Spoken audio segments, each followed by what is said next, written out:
This race so Oh, far. trouble off turn 4 here. We got a big one. David Reagan hard into the wall in that AAA car. We got about 5 or 6 cars that went down pit road, and I don't know. Matt Kenseth has some damage, but that's amazing if we only have 2 cars with damage.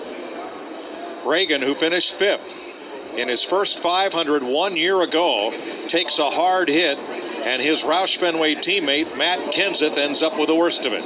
And both of those cars were up in the top 10. Somebody talk to me. Kenseth coming back up pit road, either to his pit or the garage area. Watch the number 6 and 17, middle of your screen.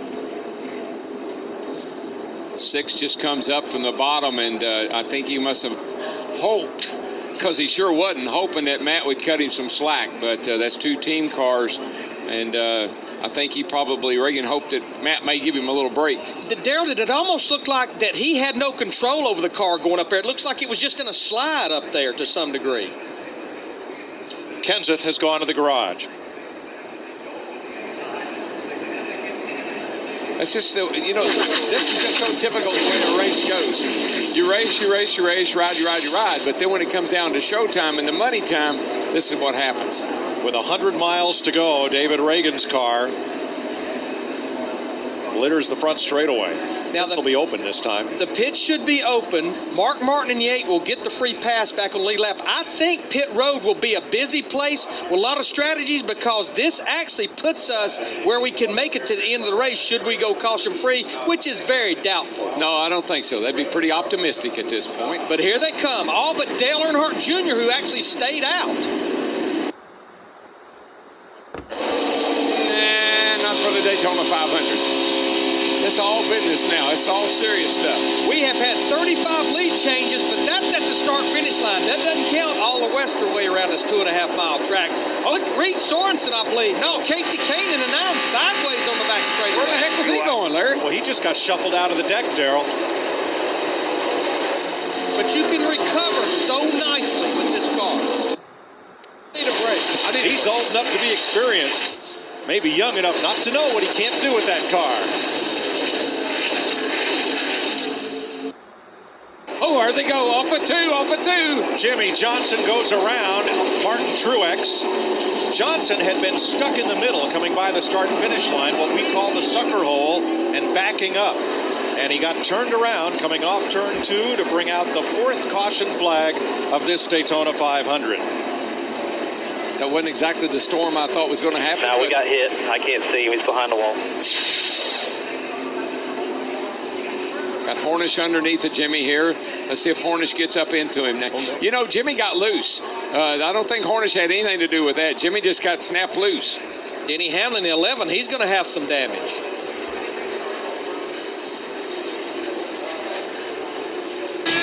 Fourth caution of the day. Pole sitter Jimmy Johnson gets loose and is collected by rookie Sam Hornish. Around goes Johnson and Truex. I love this Oh, shot. Stewart. Great shot. Contact. Oh, round goes. There goes Boyer. 7. Hang on to it. Just hold it. Nobody's down there with you. Go, turn left. Turn left. Let's go. Caution. All right. We'll be fine. We'll get some tires. No problem. Okay, you want to pit this time, Larry? I believe we are no longer committed. That's a great story. We'll get to it in a second.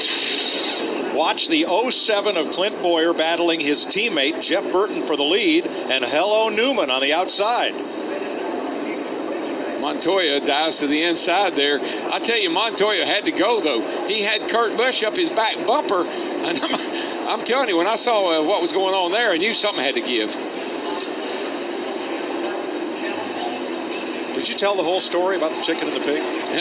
Junior Johnson, the 1960 winner of the Daytona 500. Early in NASCAR's history, Bill France, Big Bill, wanted Junior to run the whole series for points to be the national champion, or at least contend for it. Junior just wanted to run the big paying races.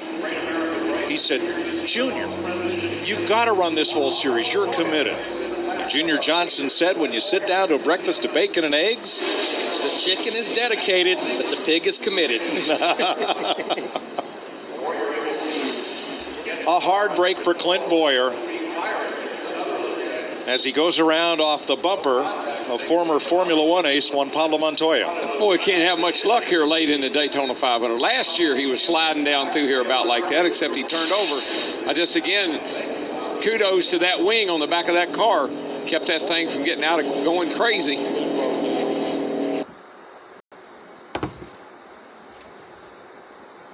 Mark Martin. Took Martin with him. Caution.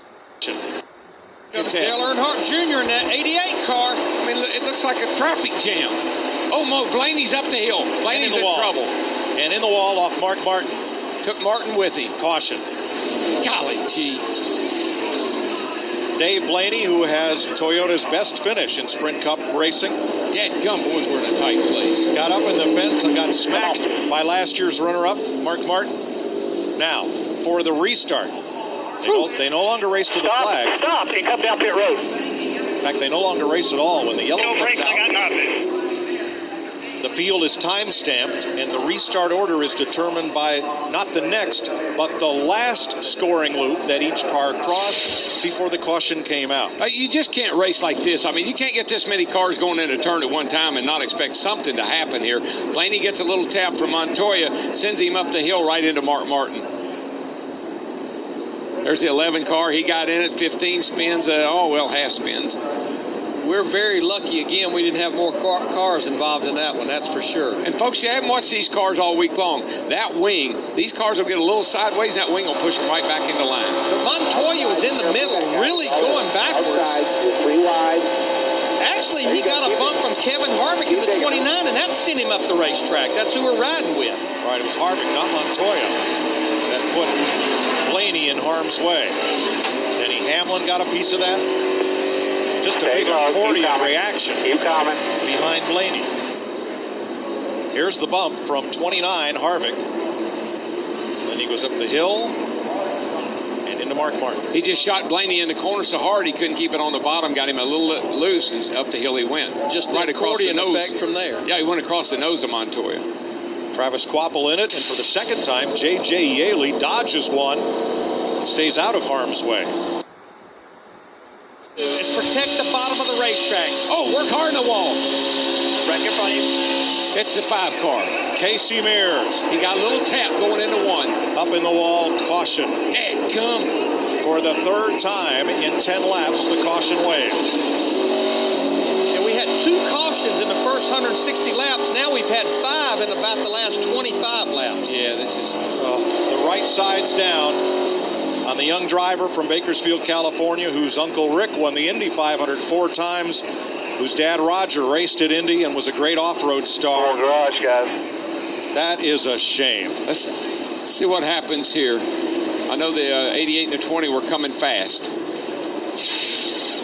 Here it is from the Goodyear blimp. There's a 20 up on the outside, the orange car, and he's got Dale Jr. right on his tail. They come across the start-finish line, headed down here for 1, and this is where trouble starts. Casey tried to move over to block. Tony got him. And it's almost like Casey was watching the 18 car. The 18 car started making that move, and Casey says, hey, I'm going with him. One of the things the guys say about this new car is it's hard to block because the closing rate is so fast. Mears had enough time to get up there, but they were coming too hard, too fast. He waited too long. He should have hopped over there. When he knew they were coming, he should have hopped over. Now, that's not saying it's okay to wreck him, but he should have moved over quicker, and that way he wouldn't have gotten wrecked. From Jeff Burton's onboard camera.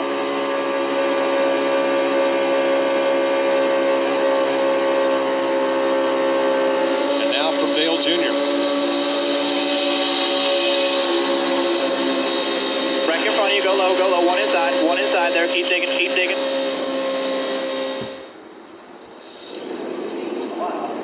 Tony Stewart absolutely did nothing wrong there in that 20 car. Just in the blink of an eye, that's how quickly you can go from a chance to win to in the wall and in the garage.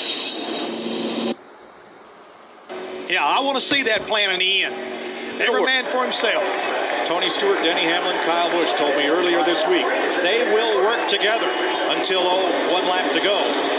Tony Stewart tried to time the start there. Kyle Busch almost flirts with that out-of-bounds line. That yellow line is out of bounds. We'll see what happens here. Jeff Burton's in the middle with no help. And Dale Jr. hooks up with the man who's been fastest here all day, Kyle Busch.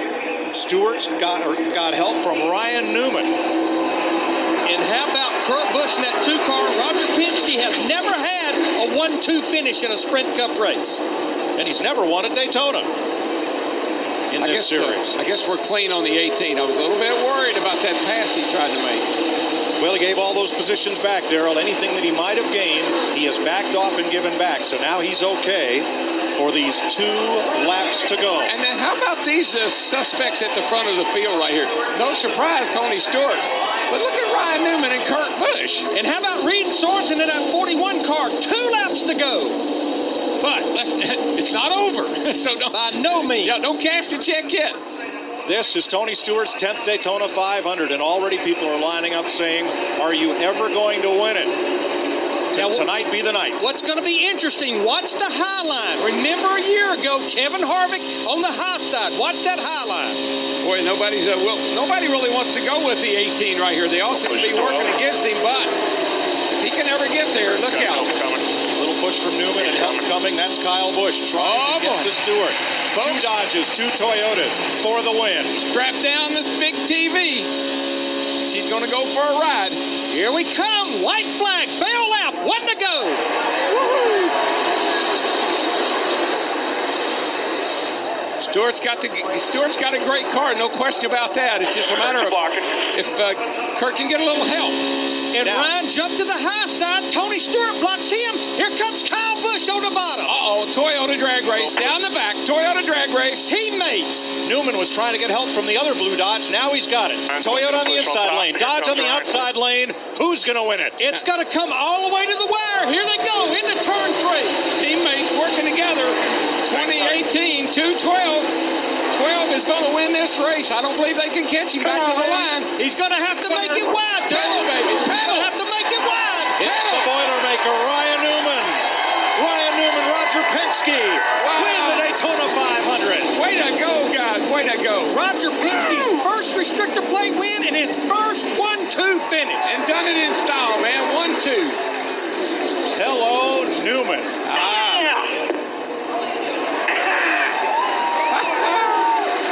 Look at this. This folks has not been in victory lane since 2005. He is. I have to give him credit on that one. It is the 125th try for Penske Racing South. Bud, great job. To win a restrictor plate race. They've done it. You know what I really like? And that tells you how good this race car is. They didn't wreck.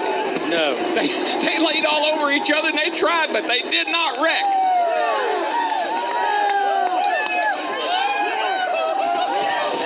In this group, they have not been to victory lane since 2005.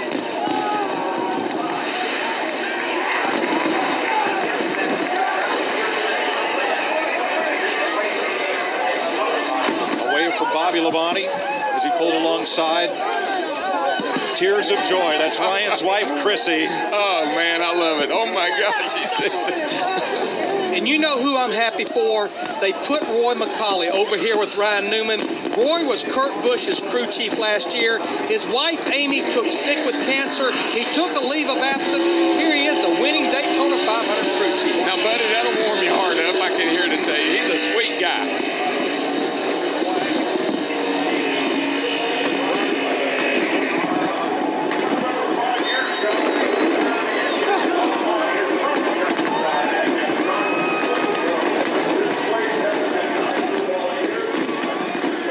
Final restart. What in the world happened to the inside of his car, Larry? Oh, it's just your average smoke-filled boardroom. Yeah.